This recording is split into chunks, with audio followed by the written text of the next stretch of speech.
I'm your host, Michael Callahan. This is Where We Go Next.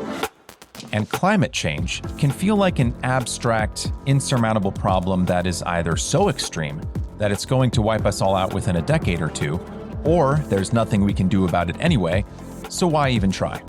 But what if there were incremental, actionable solutions we can implement locally, rooted in the knowledge of people who've experienced the consequences of climate change up close? Our guest today has done years of on-the-ground interviews and research into this very issue, and he shares what he's learned with us today. Jonathan Vigliotti is an Emmy and Edward R. Murrow Award-winning CBS News national correspondent whose work has appeared on CBS Sunday Morning, Face the Nation, and 48 Hours, and he's the author of Before It's Gone: Stories from the Front Lines of Climate Change in Small-Town America. Jonathan, thanks so much for joining us. Thank you for having me, Michael. Well, I'm glad that it's a pleasure all around. Now, you opened the book on August 9th, 2023, as you arrived in Maui to cover the wildfires that took at least 101 lives as of this recording. And I just have to say, I have to get this off my chest. The complete lack of accountability for the death and destruction from seemingly anyone in state or local government was and is, to me, abhorrent. I watched videos of you questioning the mayor of Maui, Hawaii's adjunct general, and the director of the emergency manager agency. You were on the ground in Lahaina less than 24 hours after the wildfires completely decimated it. You spoke to the victims who lost everything. What was it like being in those press conferences, looking those officials in the eyes as they denied culpability? It's a great question.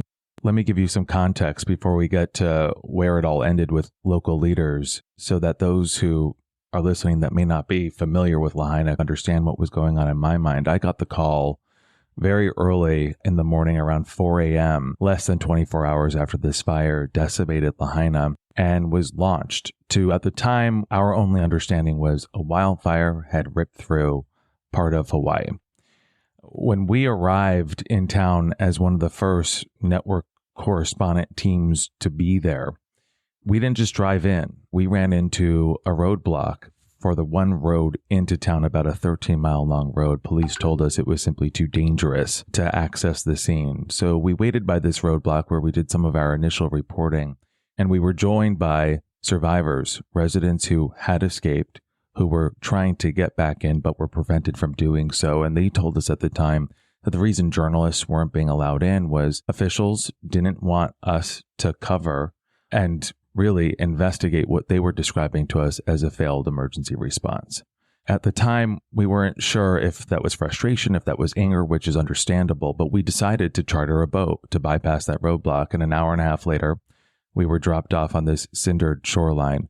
And in my book, I describe what we saw as an environmental holocaust. Home after home, business after business decimated. We're talking entire neighborhoods. The first 30 minutes that we were there, we saw a number of survivors who were walking around surveying the damage of what they survived and what little was left of their neighborhoods. People in a state of shock, as you can imagine. Some people really looked like ghosts with ash on their face. We did not see a single first responder in that first day, as we listened to people's frustration specifically over what they were describing, and this is less than 24 hours into this disaster, a lack of any kind of help from officials. There were no evacuations that were issued. Many people had no idea there was a fire burning in this town until they saw it out their windows. We made several trips back and forth to Lahaina by boat and eventually by car before FEMA arrived, and they taped off the entire disaster zone. And in those 3 days, we got a better understanding of this quote-unquote failed emergency response as we spoke to people. One woman who was a manager of a local hotel who tried to escape. She saw smoke, but she also saw a backup of traffic, and she knew that she wasn't going to be able to make it out. So she turned back around and she went to her hotel where hundreds of guests who also could not evacuate were stranded. There was no power. There was no water. There was no cell service, so no understanding of what was truly going on. And so they waited for first responders to arrive. A day goes by, nobody arrives. Food starts to run out, and they had to actually ration off what little was left for kids. Day 2 goes by, and they still held out hope. They were only a mile and a half away from an airport. Behind this hotel was a dock into the ocean. And so they thought somebody would knock on the front door of this hotel. That never happened. On the 3rd day, this woman then decided that she was going to get into her car, not knowing what she was driving into, and drive down that 13-mile road. And she was surprised to see there wasn't a single down power line or tree blocking that road. She didn't see a single first responder. This is day 3. And she eventually, 13 miles later, praying to God to protect her along the entire journey, she arrived at that same roadblock that we had bypassed days earlier. And she was frustrated to see a long line of cars with volunteers, citizens with food and other supplies trying to get through, and they were prevented from doing so. I don't know, Michael, if you remember these images that I saw when we were walking along historic French Street. It puts into more perspective what people faced. The line of cars frozen in a state of some kind of traffic jam. They were all burned down to their metal structures, their metal frames. These were people who, because there was no emergency evacuation, they took matters into their own hands to try to outrun the flames. They were quickly surrounded by them, and so many people had to jump into the Pacific Ocean. All of this background brings me now to that press conference, the first one, the second one, and the third one, and they continued, where we listened to local leaders who described this fire as an explosion. The quote that I heard them say so many times was, "It was like a bomb going off," as if to imply there was no time to take action. But as we soon learned and began to report, there was a nearly decade-long fuse that could have been put out at any point, because in 2014, 9 years before this devastating fire that decimated 80% of the town, and as you noted, killed, at least at this hour, 101 people, because efforts still continue on. This report by scientists in 2014 warned that the warming atmosphere was warming up the island, increasing the vulnerability to wildfire. They even had suggestions for how to prevent a disaster like this, including restoring wetlands, which have been depleted because of population growth, conserving water, which had been tapped dry because of that population growth and a booming tourism industry. They also suggested removing dry invasive grasses, which had overrun part of the island and had turned the area into a tinderbox. They went even further, suggesting that homes use sustainable and fire-resistant materials when building or updating, materials that qualified for tax credits and, when used, would have reduced insurance costs. But this report was essentially filed away, and as we learned, no action was taken, even though there was federal funding available to these local leaders and to these communities to implement some of these changes. And so these warnings, unheeded, became this self-fulfilling prophecy. And as I talk to you, and I'm sure listeners are wondering, well, how can you say, or how do you know if that report was listened to and if those actions were taken, that there could have been a different outcome? Well, I walked, and we were one of the only crews to be able to do this in those early days. I walked the entire length of historic French Street. All of it was destroyed. And in this miles-long path of destruction, there was one home that remained still standing unscathed. It's what locals know today as the house with the red roof. And this home, the homeowners had recently updated it, and they implemented those scientific remedies outlined in that 2014 report. They removed dry invasive grasses. They removed brush and trees that were too close to their home. They put stone rocks, kind of like this stone moat, around the house with river stone. And what that did essentially was it prevented fire, which that day burned the grass. It allowed it to prevent it from reaching the foundation, because once the flames reached those stones, it just went out. And the most important thing they did, perhaps, was put a red metal roof on their house. So when the flames did fall on that roof, they weren't able to actually light the house on fire. And as I've learned in my reporting, and as we can discuss, every disaster by different names across the country has a similar home, a home with a red roof. And all of these homeowners share one thing in common. They listened to guidance, they listened to science, and they took action even when local leaders weren't. We need more homes with the red roof so that more communities can withstand the threat that our extreme weather radicalized by climate change continues to pose. In an era of increasing misinformation and conspiracy theories, it can often be difficult to parse truth from fiction, but I try to keep an even keel. But I will say, watching the press conferences last year, seeing the news reports, hearing about the police blockades that prevented people from escaping the very fire that they failed to prevent that was eating them alive, And then again, reading this book and seeing all of the warning signs, all of the prescriptions that were ignored. Jonathan, I don't consider myself conspiratorial, but I cannot understand how something like this came to be when everything was looking these officials in the face and telling them, this is going to happen. Here's the money to solve it. Here's what you need to do to prevent it. And just everything was ignored. The threat that climate change poses to societies, especially here in the United States, it can be abstract. It can be hard to process. And I don't think any of these local leaders intentionally ignored the science, intentionally didn't take action to protect their communities. I think there was a failure to imagine a worst case scenario. I think there was a failure to process the information that they were receiving, to understand it, and to figure out a way to take action. And in doing so, as you mentioned, there are a number of conspiracy theories that were sparked by this fire, including things as crazy as lasers that were being beamed down that started this fire. I can assure you none of that Lasers. All right. took place. James Bond. Yeah. I mean, the cause here was much simpler, and it was just overlooking the information that was provided. And you had mentioned the head of the local emergency management agency, his name Herman Andaya. At that point, he was the head. And he made the decision not to sound the sirens. There's questions as to where he was at the time. We know he was off the island on another nearby island at an emergency preparation conference of all things. What he was doing, where he was doing, and how tuned in he was to the situation that was unfolding on the ground on Lahaina, unclear. But I spoke to him at one of those press conferences, the first one that he appeared in, and I asked him if he was qualified to do his job, getting to the point of where he was at the time, and if he regretted his decision not to sound the sirens. There are sirens that are placed throughout the island for tsunamis, for things like wildfires, for volcanoes. This is all on the state's website. This is what these sirens that cost millions of dollars to put in place are in place to do.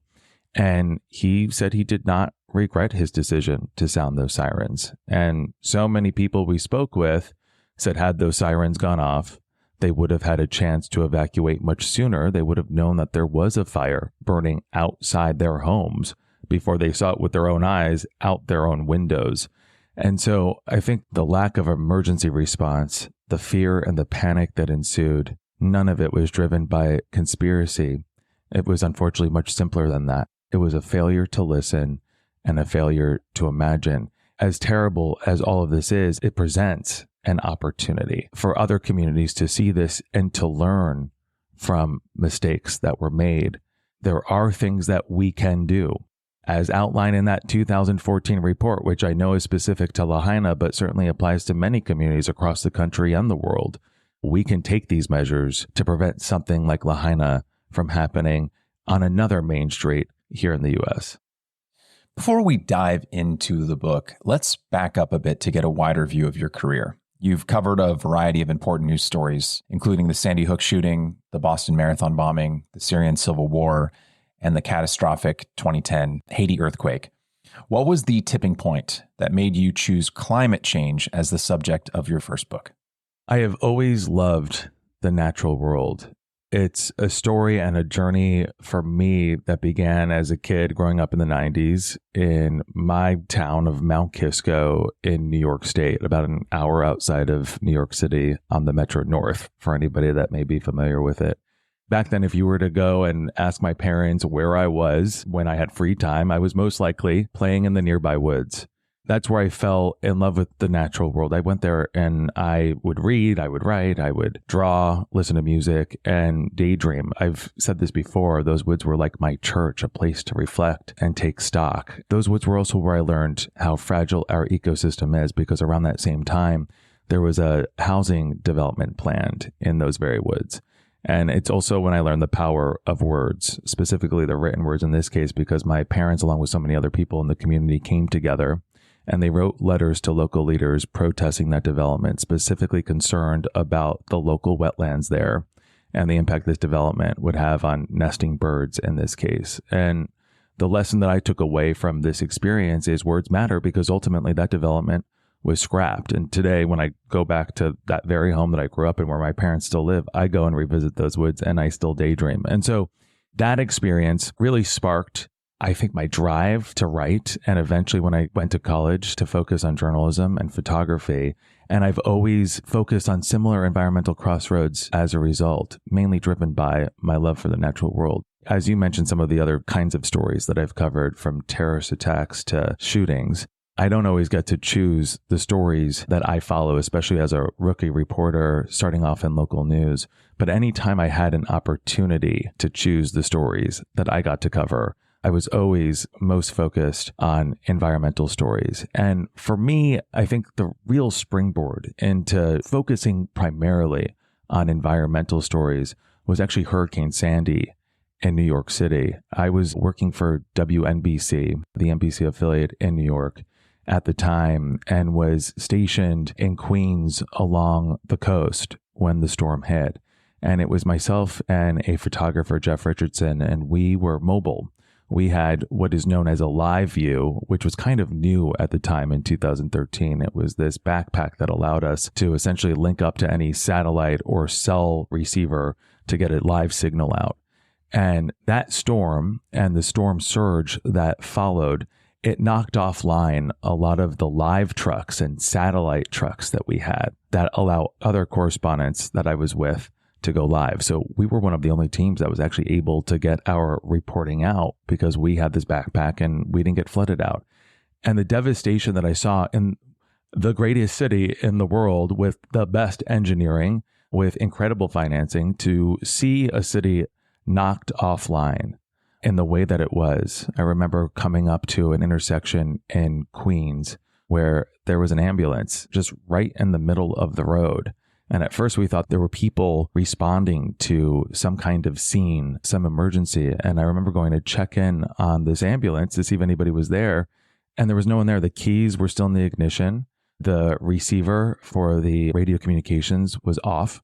What this said to me as I looked at this and later inspected and saw that there was a water line about 7 feet above my head on this emergency vehicle, on this ambulance, they were caught off guard. They were probably flooded by this storm surge and had to evacuate. They couldn't even help people.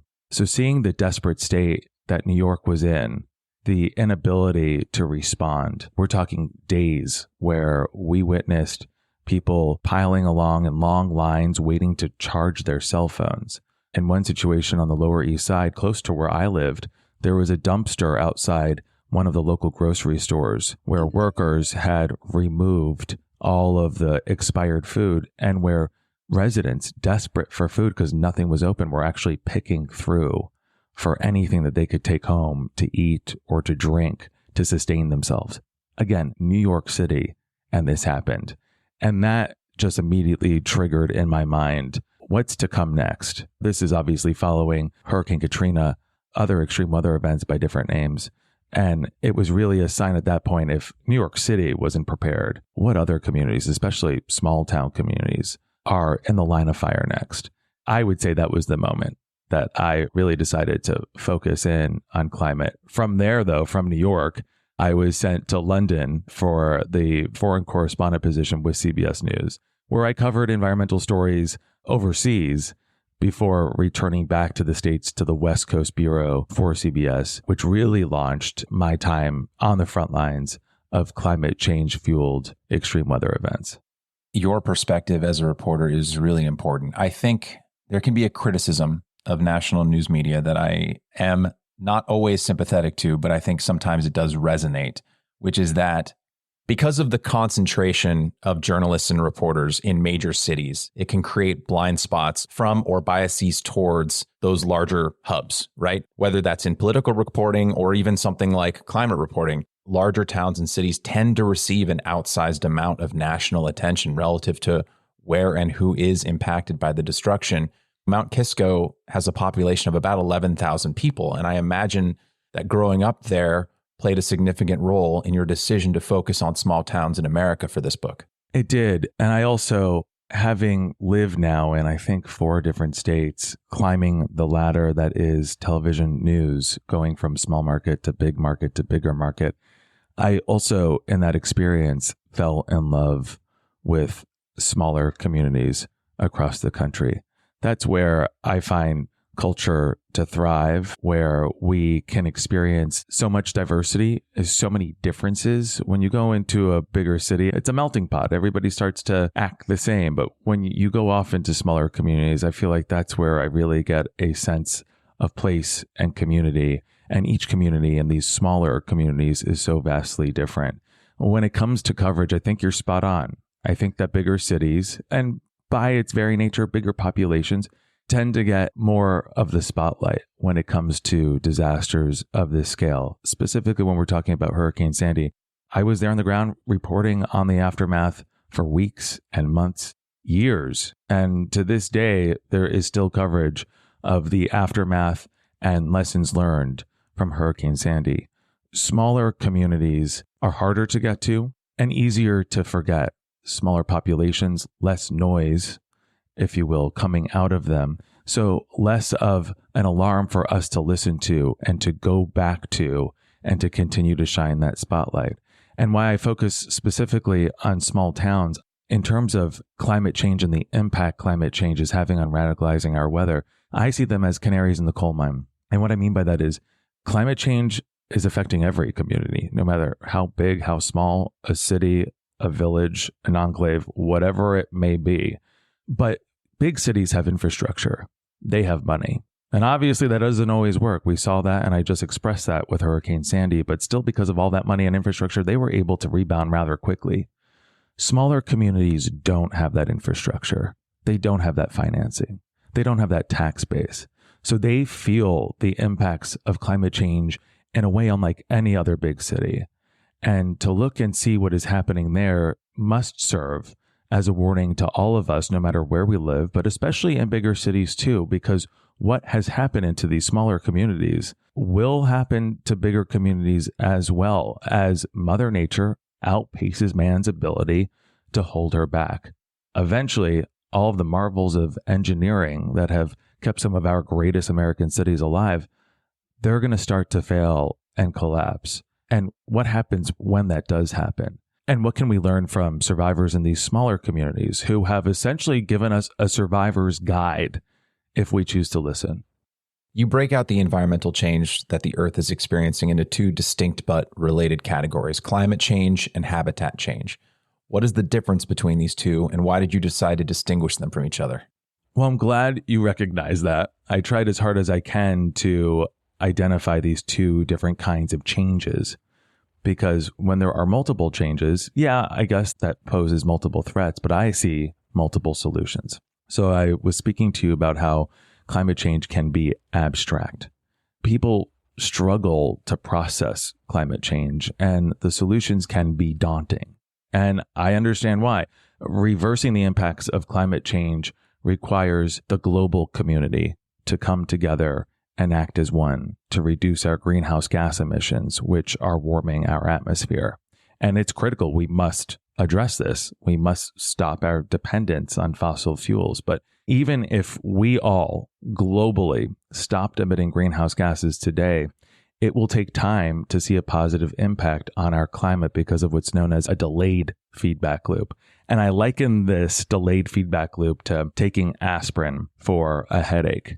Just like it takes 30 minutes for that aspirin to kick in, the same is true, but much longer for climate change to reduce our planet's fever. It's going to take time. Scientists say it could take decades. But in the meantime, there is something we can do right now to make our communities more resilient to climate change and to the extreme weather that it's radicalized. And that's where I focus on habitat change and reversing our impacts to our habitats, to our communities, to the places we call home. And this goes back to Lahaina. We can restore our wetlands, protect our woodlands, like what I saw firsthand in Mount Kisco.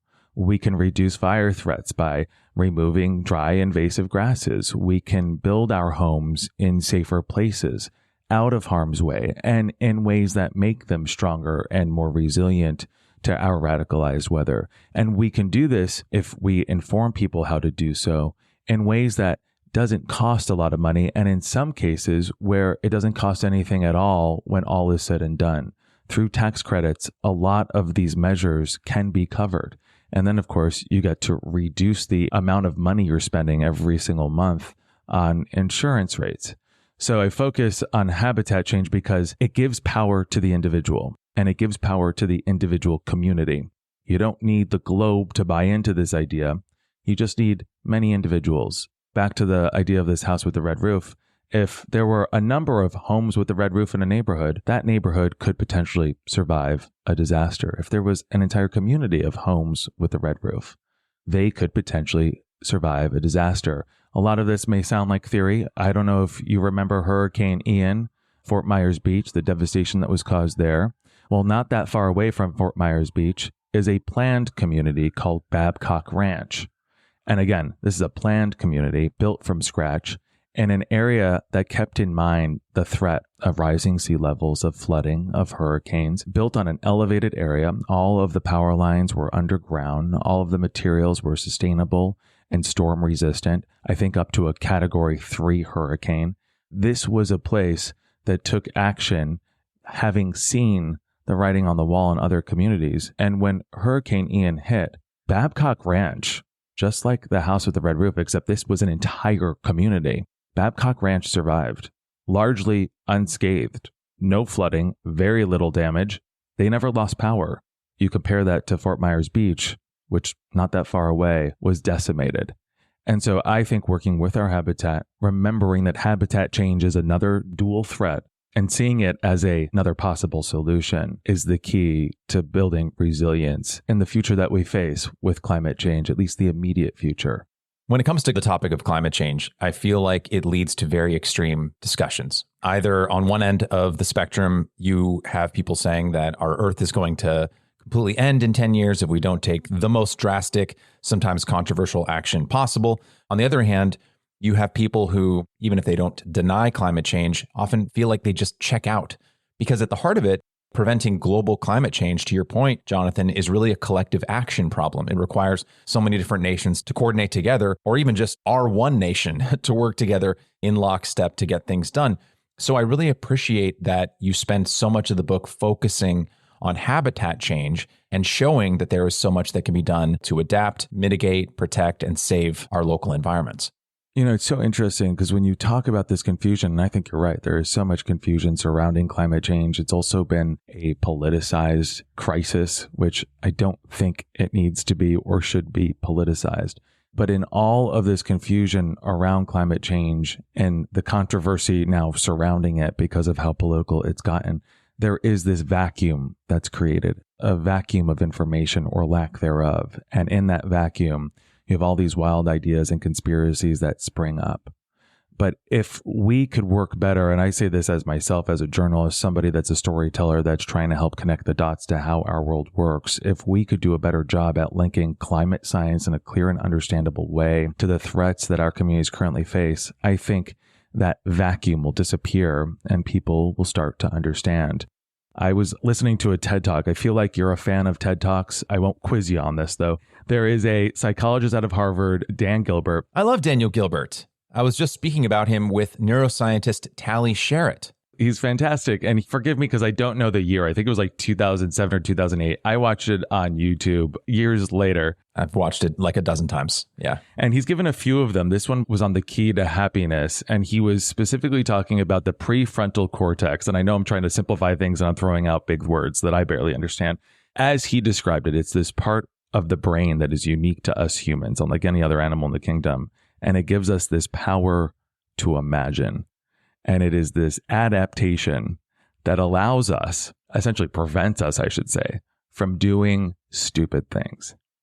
And this part of our brain is triggered in part through storytelling, stories shared to us by friends, family, and journalists.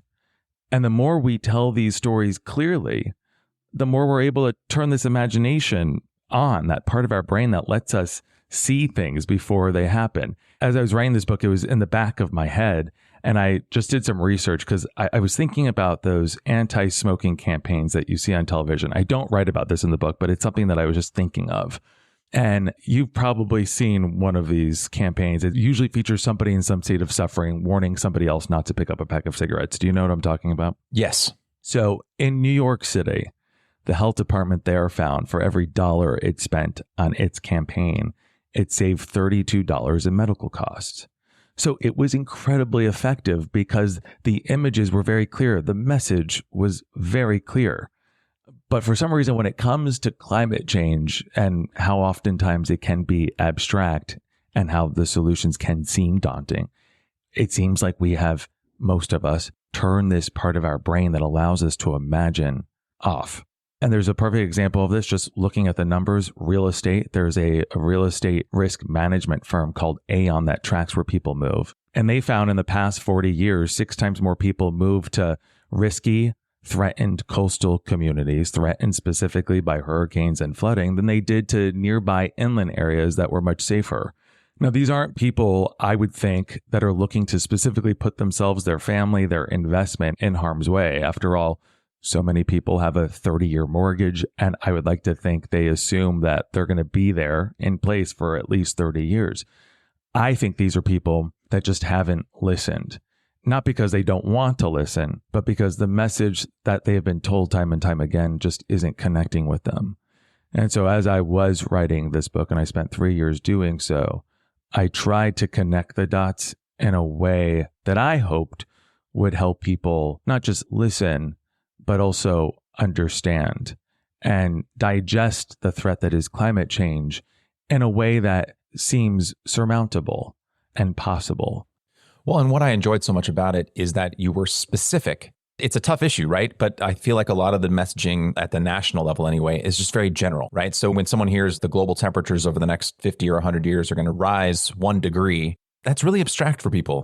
But when you get into these specific on-the-ground scenarios about here's what's happening to this community in Alaska, here's what's happening to this community in California, here's what's happening to this community in Louisiana, it hammers home the fact that, one, these are the real immediate impacts of a changing climate. Here are the people that are being affected by them, and here's what we can do to prevent further catastrophe. And the book is both an on-the-ground account of the climate disasters that are happening today, but also something I really enjoyed. It's a rich look into the history that got us to where we are today. And you've broken the book into 4 sections, one for each of the 4 elements of nature: earth, air, fire, and water. And you lead with fire. In 1935, the U.S. Forest Service established what is called the 10 a.m. policy. I'd love for you to share with our listeners what it is and how it relates to how we're dealing with forest fires 89 years later. Let me take you on a little journey here. So back in the 1800s, in what is today the state of California, fire was a very known presence along all of the landscape. 12% of what is today California was covered in slow-moving, low-intensity fires, part of the ecology. These fires would burn and remove dead vegetation and make way for new, healthier growth. In the 1900s, as you point out, the Forest Service then steps in. As the population is growing, it becomes their mission to protect the forests, and in doing so, protect the lumber industry and also protect the growing communities on the forest floor. And they established the 10 a.m. policy, which essentially said, after they created their first wildland firefighters, you have to put out every fire before 10 a.m. the next day. This is what we call fire suppression. And it was incredibly successful for the past 100 years or so. Fires would start, firefighters would move in, and they would put out the flames. But in doing so, especially after decade after decade after decade, you had vegetation that naturally was supposed to burn that was instead collecting. So what was inadvertently happening was we were creating a tinderbox, and in this case, an entire state in a tinderbox state. Then you get to the turn of this century, and this is where we were starting to witness man being outpowered by Mother Nature, because when a fire started, the fire would rip through with high intensity this decades-long backlog of dry vegetation, creating these kinds of mega fires that even firefighters were struggling to hold back. Unfortunately, a perfect example is the tragedy that unfolded with the Camp Fire in Paradise, California, in 2018. The fire started blown by intense wind through woodlands that had not experienced wildfire in decades. And because of all of the dry vegetation and fuel, this fire burned so hot, it destroyed so many lives so quickly. Back in the 1800s, the fires were so low in their intensity, only about, according to research, 10% of trees in an impacted wildfire area were destroyed. In 2021, by contrast, in the Dixie Fire, you had 90%, that's 90% of trees impacted that died. That's how hot these fires today are now burning, in part because of this 10 a.m. policy. And on top of that, what strikes me is the giant sequoias, because they're a perfect landmark in many ways, but specifically when we were talking about losing our grip on Mother Nature. Sequoias have been around, some are as old as 3,000 years old. So put it like that. They have 2 feet thick bark with tannin, which is a chemical that pumps through their veins, and it's fire retardant. So when a fire hits the base of a sequoia, generally these trees survive. They don't have any issue. But fires are burning so hot now that even those natural defenses aren't enough. And in 2020, during the Castle Fire, 10,000 giant sequoias, 10% of the population of these trees, died off because of how high intensity today's fires are. The book is filled with just alarming stat after alarming stat. Quote, according to the Fish and Wildlife Service, California's wetlands have shrunk by 90% since the 1800s, around the time beavers started vanishing from the landscape, end quote. I'd love for you to talk a bit about beaver dam speed bumps and why they're so closely related to the American West's habitat change. I love beavers. And I never gave much credit or much thought to the beaver before doing this story. So beavers are eco-engineers. They're an amazing species, what's known as a keystone species, because they're able to build environments that sustain other species. And a few years ago, a researcher by the name of Emily Fairfax, who I profile in my book, she discovered while responding to the aftermath of a wildfire that there was this lush area of green, moist vegetation, rich with water, a wetland that had preserved and protected acres of land from this fire that destroyed everything else around it. And she found at the center of all of this was a beaver dam. And beavers, as she discovered, create beaver speed bumps, which, unlike the concrete dams we humans build, these speed bumps allow water to filter through and allow an ecosystem to continue to grow, but at the same time, they slow that water down so that it can percolate through the soil, refresh the aquifer, and create environments that are incredibly vibrant. And so a species that once was nearly hunted to extinction for its fur is now in California revered for this ability to conserve water, especially in a state that needs more of it. Initially, and this is still a threat today, it's not like the beaver is universally celebrated. Initially, beavers were taken off land by homeowners because of the threat of flooding that they posed.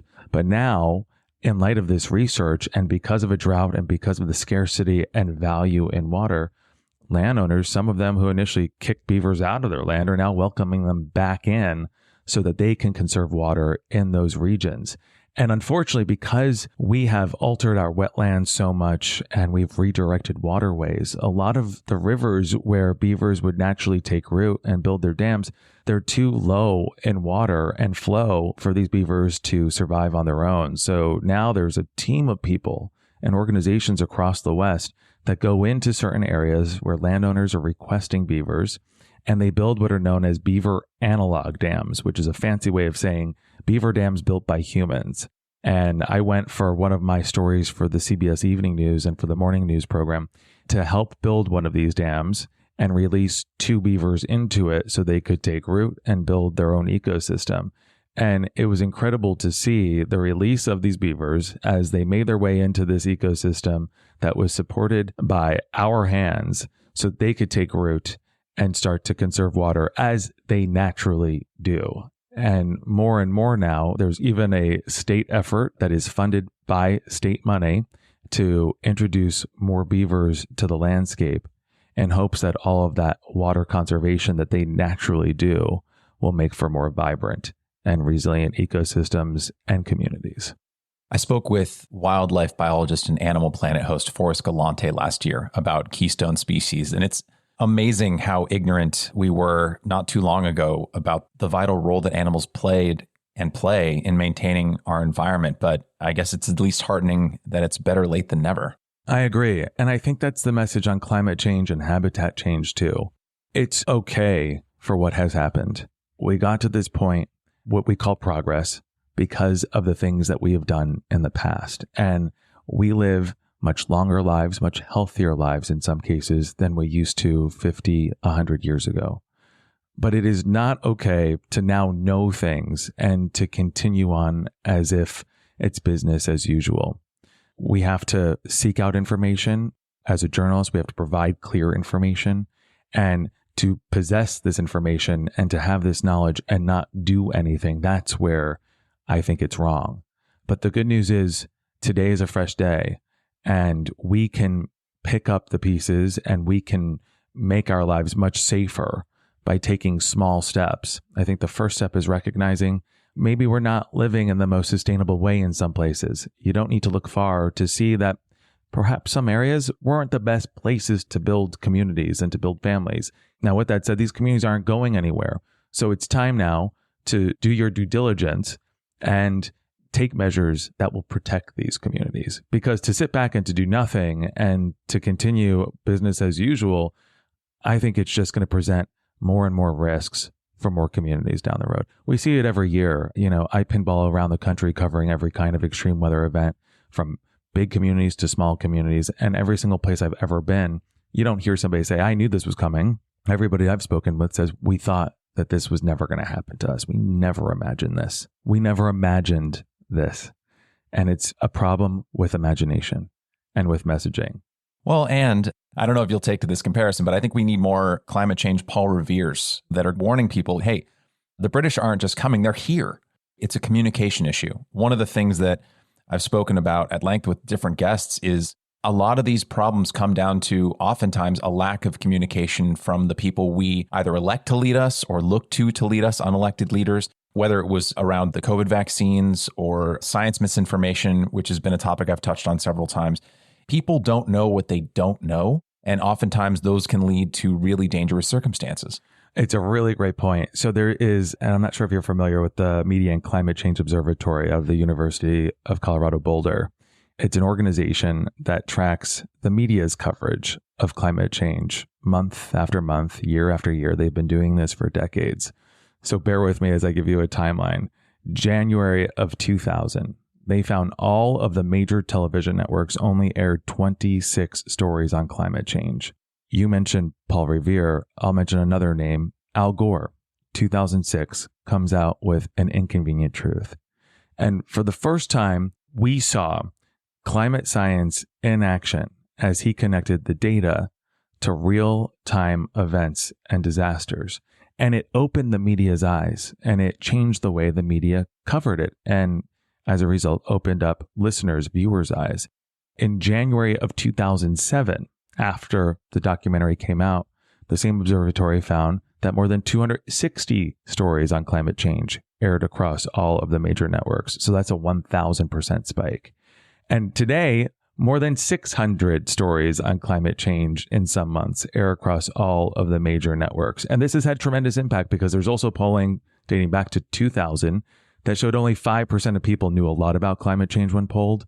Today, more than 50% of people consider climate change a major threat. That has changed because of the way the media now covers it, and hopefully making it more digestible and easier to understand. But obviously there is a lot of room for progress. We need to work harder at how we link the climate science to the real world events that are happening. And I am guilty of being bad at this in the past. When I was initially covering extreme weather events, even looking back at Hurricane Sandy, I never once mentioned climate change. I never once in all of the disasters that I was seeing when I was making my way through New York City mentioned climate change as a threat that really pushed this kind of storm to the megastorm status that it was.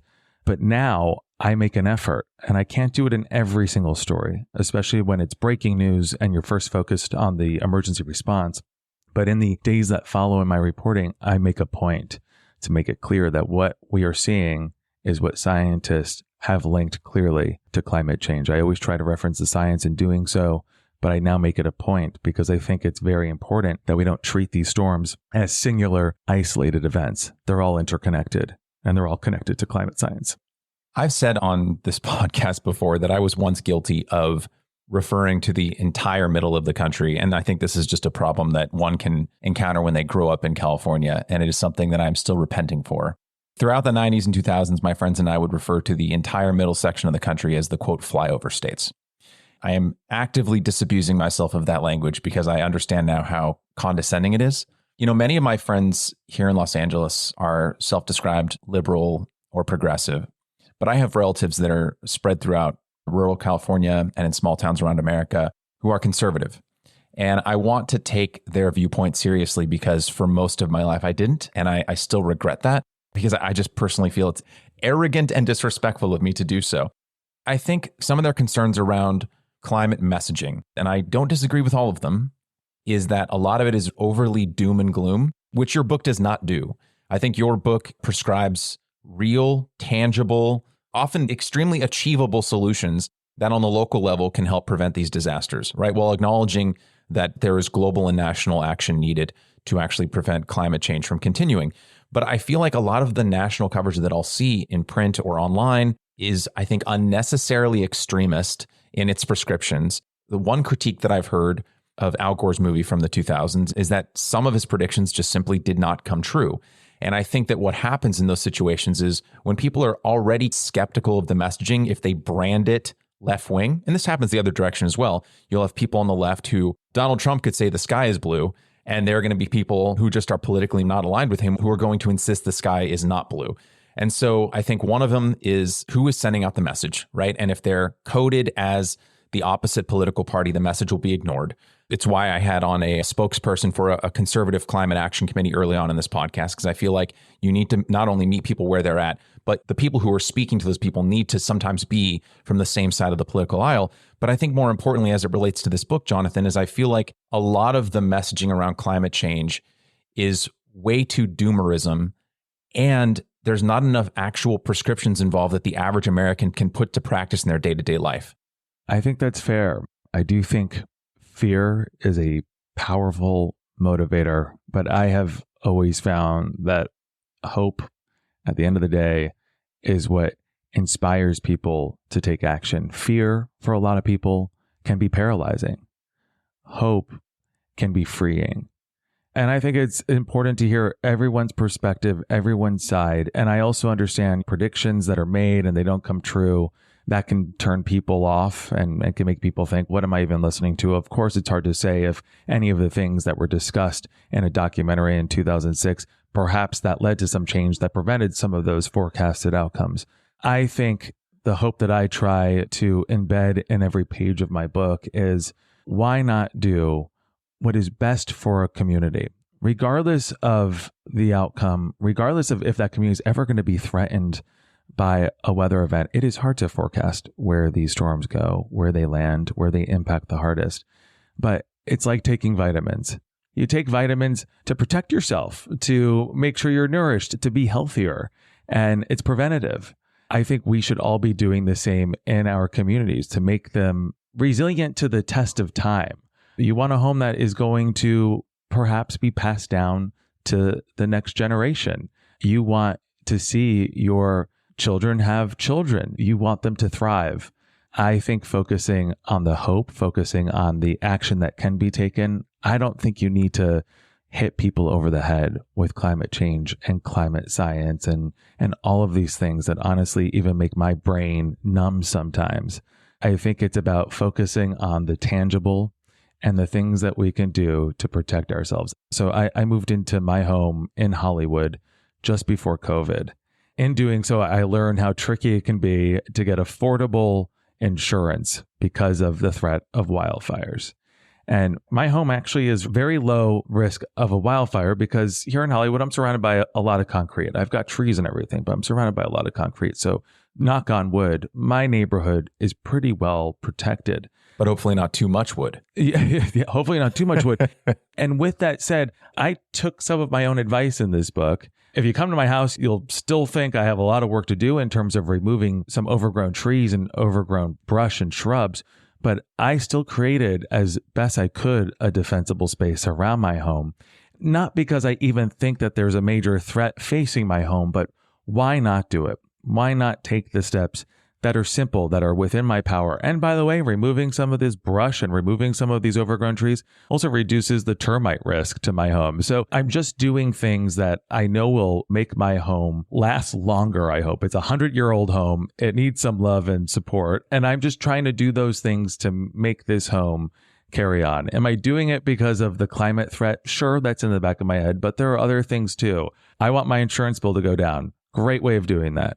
I want to make sure I don't have a termite infestation. That's no fun. I've seen people tent their homes, so I'm glad I did it. I think people need to see that sometimes taking some of these solutions to ward off any kind of extreme weather event, which is really the case in my book, there are other positives that all of these moves will make in other ways in other people's lives. I recently spoke with senior Reuters correspondent Ernest Scheider, who wrote The War Below, Lithium, Copper, and the Global Battle to Power Our Lives. It's an up-close look at the tensions that have arisen between those who champion lithium, copper, and cobalt mining, materials for our audience that are necessary to power our green, renewable future, and those who oppose it, environmentalists, conservationists, and often indigenous tribes. And as you note in Before It's Gone, Native Americans are historically, repeatedly the victims of American expansion and industrialization. And now, often as a result of that history, they're the most vulnerable to habitat and climate change. What's at stake for them? Great question. And so much is at stake for them. And they have been marginalized and oftentimes forgotten. I think that's very fair to say.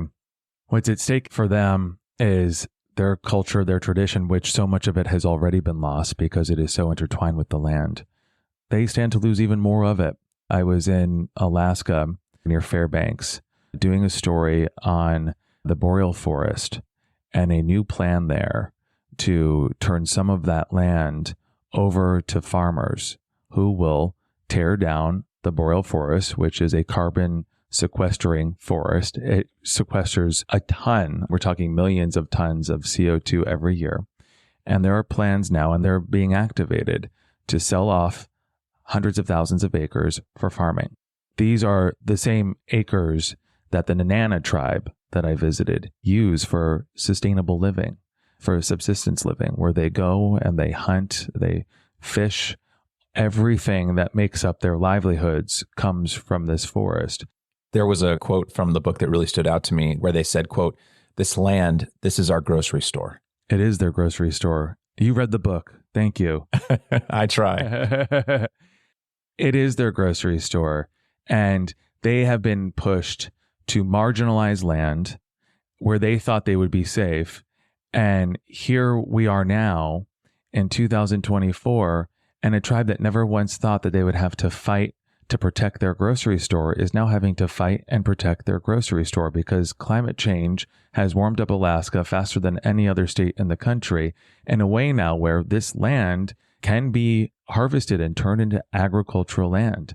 And sure, it can help feed the mouths of many in Alaska. And even the Nenana tribe recognizes the need to have sustainable farming within the state. But their question as this now even more marginalized community is, do you need to do it in a place as ecologically sensitive and significant as the boreal forest? So that's just one small window into the life of a tribe that has been fighting for its piece of the pie of the land for centuries. And here they are on yet another front line fighting for something that they never once imagined they'd have to fight for, because previously it was too cold to even think about growing anything in the boreal forest. But now, because it's warm enough, their livelihood is threatened.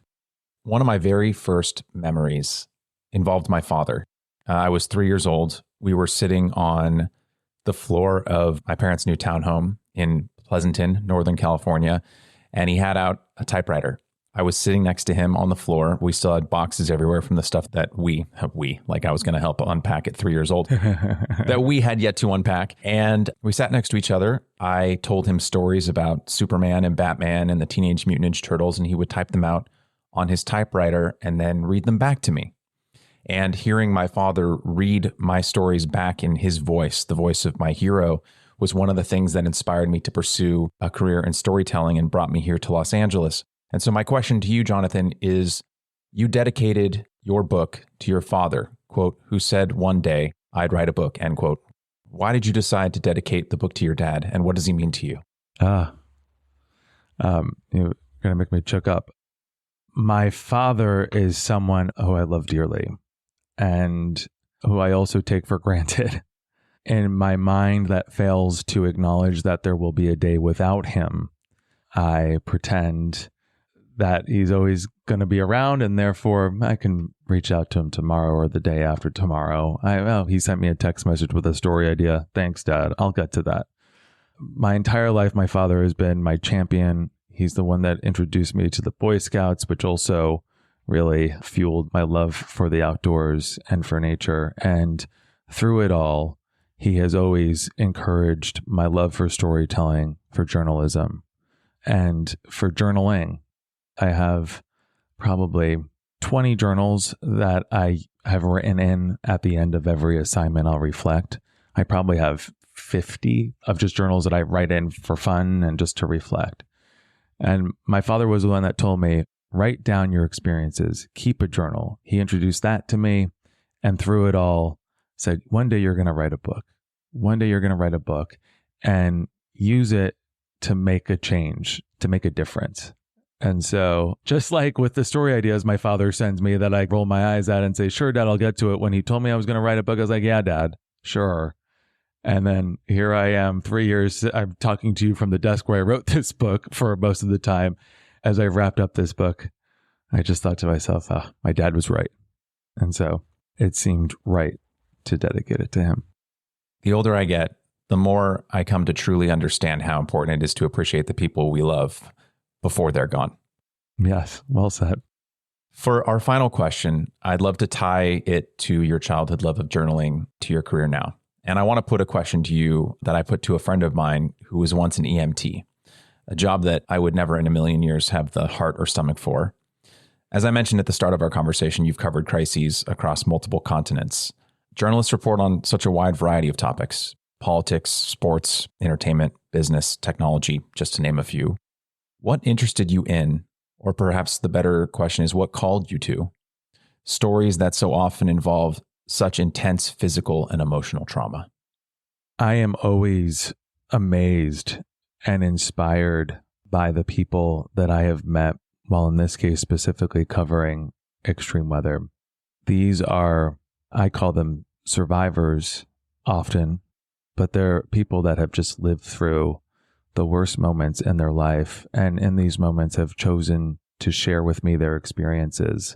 Their stories have, and I said this earlier with you, have served as a survival guide to myself. So many people I've met have, not even knowing it, taught me how to cope with the pressures of the job, the pressures of life. If they can pick up the pieces and move on, then what I have faced, which is far less extreme, is surmountable. I can get through it. And I feel like I meet these people in the most stripped down version of themselves in their lives, and I connect with them on a level I've never connected with anybody else. I don't think I've sought out any of these stories for that specific kind of connection. I go and chase after these storms in my bigger effort to, for myself, witness and learn about our climate crisis. But I think one of the fortunate takeaways from all of this are the incredible people I've met along the way, and many of them I try to profile in this book. They are survivors. They offer survivor guides for all of us. And perhaps even more importantly, they're America's new kind of pioneer that is paving a new way forward for themselves, for their communities, and if we listen, for us too. On that note, Jonathan, I want to end with a brief passage from Before It's Gone, in which you describe 14-year-old Cindy Miller of Leesville, Louisiana, who was 2020 Hurricane Laura's first confirmed fatality when a tree crashed through the roof of her family's home. Quote, at just over 5 feet tall, she almost disappeared into a room if you weren't looking closely. But to find her and to lock your eyes with hers, framed by delicate glasses, was not just to feel seen, but perhaps even understood. She had a weightless and comforting presence about her. She'd been called a perceptive soul. It was a superpower of hers, honed by years of being bullied by a few classmates who mistook her placid nature for weakness, end quote.